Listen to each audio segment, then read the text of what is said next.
Bismillah ar-Rahman ar-Rahim. Thank you, Catherine. I'm grateful to be here in Doha with all of you today. One of the most fascinating things about technology is its ability to reveal human nature. The way we interact with our devices tells us a lot about ourselves. We are, by nature, storytellers. It's how we make sense of the world. Every selfie, status update, photo, and video we share adds a few more lines to the story that we are constantly writing and rewriting about ourselves. We publish moments of our lives to our social media pages, never quite knowing how they will be received. Will we be praised, judged, or, worst of all, will we be ignored? Because for a social species like ours, invisibility is akin to death. How can anyone feel they belong in a world where their story fades into the background? For decades, one people's story has been obscured, relegated to a footnote in a narrative authored by someone else. It is the story of Palestine.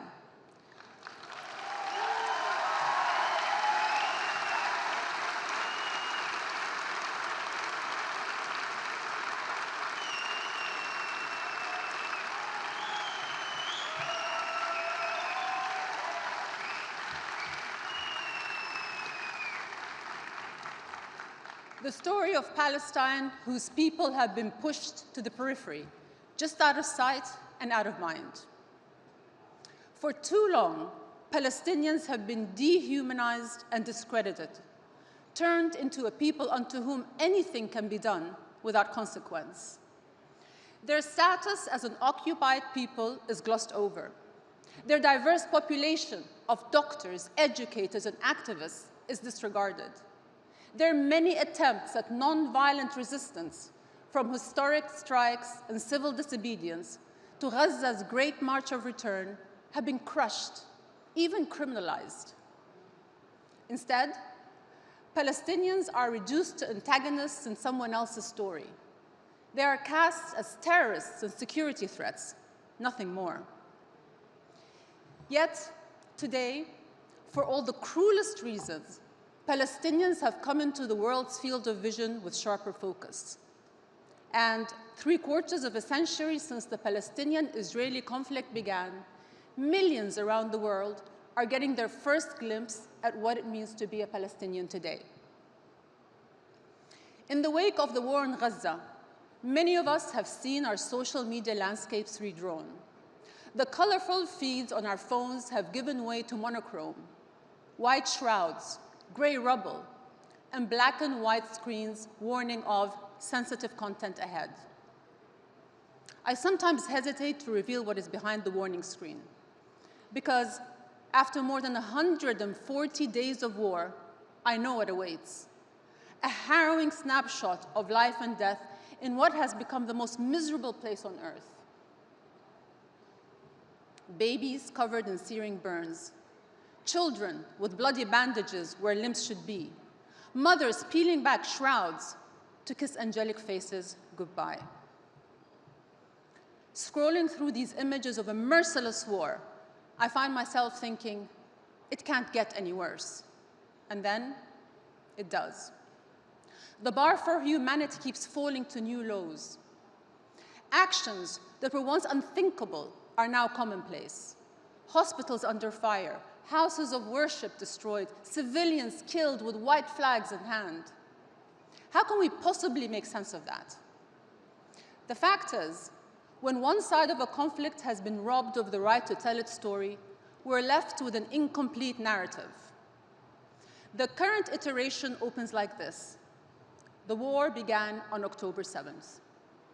To be sure, the brutal October 7th attack opened a new and devastating chapter in the saga.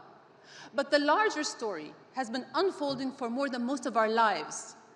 75 years in which Palestinians have not known a single day of genuine peace.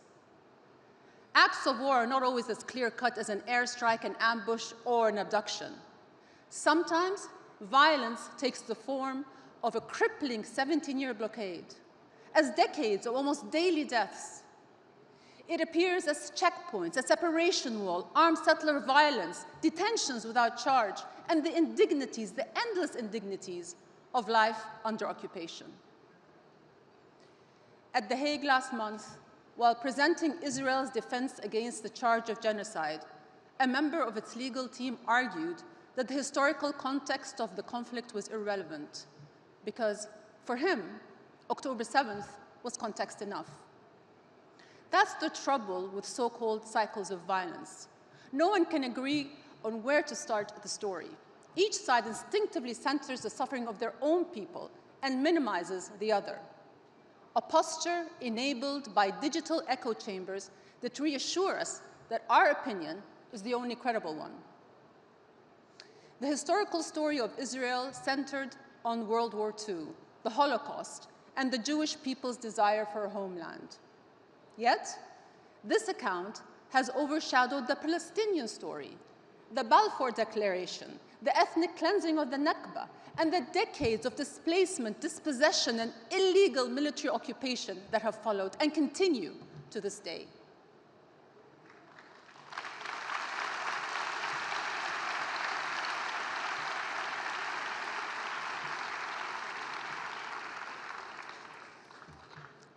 The echo chambers in our minds are hardwired to dismiss anything that doesn't confirm our convictions.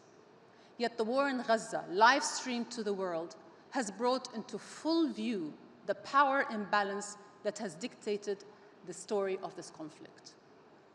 Many in the West have been left with an uneasy sense that the Palestinian issue isn't as black and white as they have been led to believe, that they didn't have the whole story.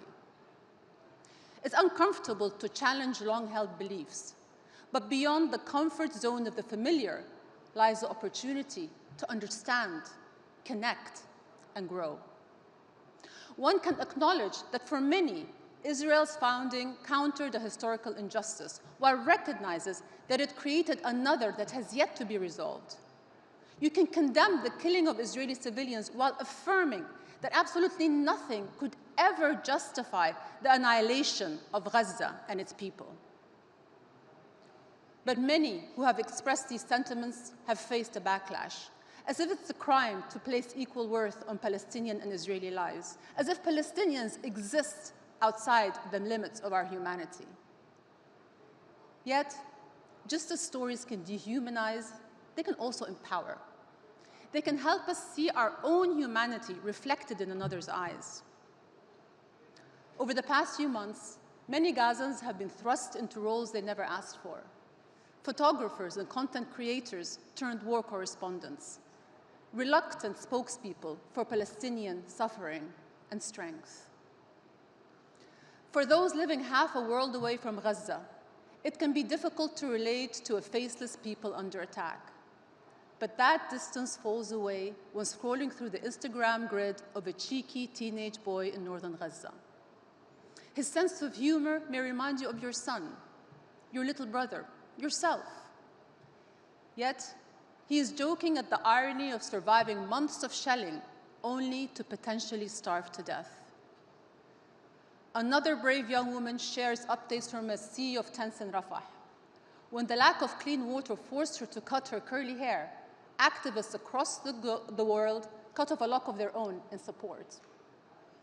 This is at once a tragic and a transformational moment for the people of Palestine.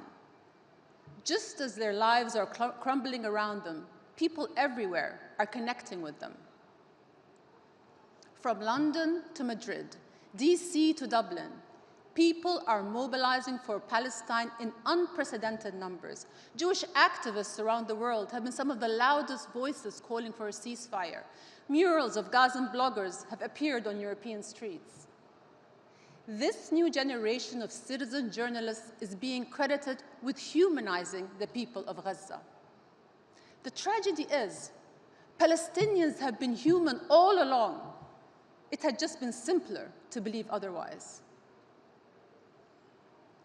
Today, the visibility of Palestinians is dependent on their devices, but also on decisions made worlds away in office buildings and corporate headquarters. Many Palestinians and advocates have said they believe major platforms are limiting their reach. Some have had their accounts suspended or deleted after speaking up on what the International Criminal Court of Justice has deemed a plausible genocide. It can be nearly impossible to prove that you have been shadow banned or censored. Yet, it is hard for users to trust platforms that control their content from the shadows based on vague standards. Online and offline, blurred standards have never worked for Palestinians' advantage. Just look at global benchmarks of human rights, international law, universal values of equality and justice. Some of our most basic principles are being rewritten in real time to rationalize an irrational level of violence. Why is the killing of some condemned while the killing of others justified? Why is depriving one child of food a crime, but starving 1 million Gazan children an acceptable outcome of war? These questions are echoing across the world, creating an unmistakable shift in global perceptions. But what's the point of changing minds without changing reality? Lately, I've been reflecting on the power and limitations of solidarity. The people of Gaza have never been more connected, yet never more isolated. Cut off from food, water, medicine, fuel, and everything required to sustain human life, they have continued to reach for their phones, to reach for us. Palestinians have long dreamt of telling their story to the world. Today, they are being heard loud and clear, but at what cost? It has taken their mass killing to garner mass support. Why must Palestinians audition for their humanity? Why must some fight tooth and nail for compassion while others are given it freely? What does it matter if millions of people believe you have been wronged if the injustice continues? My feelings on social media activism have always been mixed. Can a TikTok takeover or trending hashtag really make a difference? Are we elevating the stories of the oppressed or providing ourselves with an easy out? I have no simple answers. If anything, I become less sure each time I pick up my phone. Because every browsing session is an exercise in digital whiplash. A little girl's mutilated body dangling from the ruins of a building hit by an Israeli missile, followed by a Japanese man taking to the streets alone each day to demonstrate in solidarity with Gaza. Hungry children wandering in the rain, carrying empty pots and pans, followed by Swiss mommy bloggers spreading awareness of their plight through tears. A punch to the gut, then a glimmer of hope. But we need more than a glimmer. We need a ceasefire, a cease to the destruction.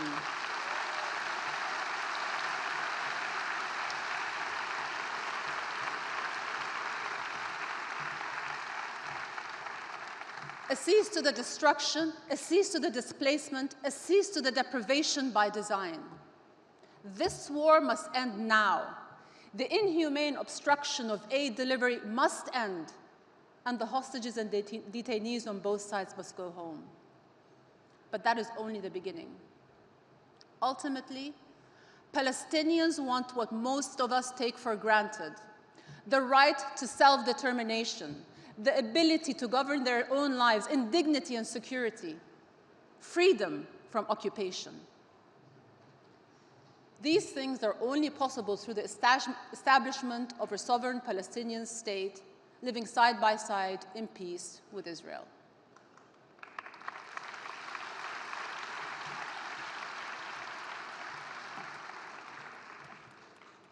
When we fail to stand up for what is right, we sign off on all that is wrong. Palestinian solidarity cannot become a passing trend. The millions who have amplified their voices cannot let the story of Palestine fade into the background once more. Each voice sends forth a ripple of possibility.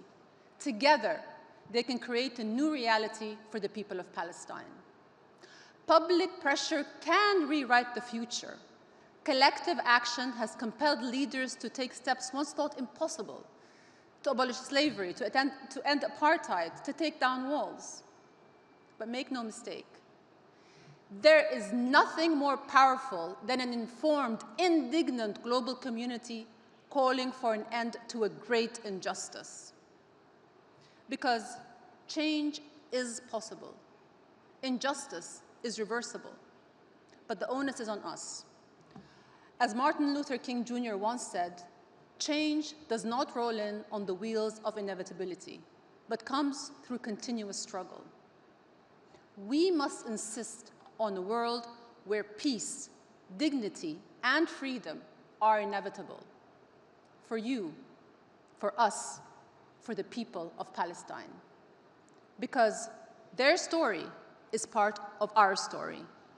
And in showing up for them, we are showing up for ourselves. Thank you all very much.